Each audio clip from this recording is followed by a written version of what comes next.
To pair your phone for the first time, make sure that you have Bluetooth activated. Next, switch the ignition on and touch Tap to Connect Phone. The vehicle system is now discoverable. Go to the Bluetooth settings on your phone and search for New Devices. Select your vehicle's name. A passkey may be generated for certain phone models, and a confirmation message will appear on your phone and the vehicle's touchscreen.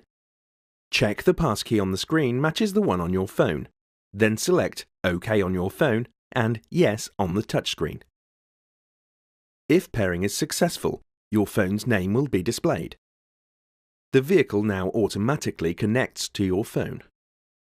Next, select the phone shortcut to take you to the phone screen. Once your phone is paired and connected, a message may appear on the phone asking if you want to download the phone's contacts to the vehicle. Approve this request. After pairing, the system connects automatically to your phone whenever your phone is inside the vehicle and the ignition is switched on.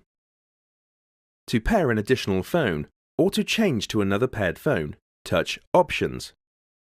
Touch Pair a new device or select from the list of paired phones.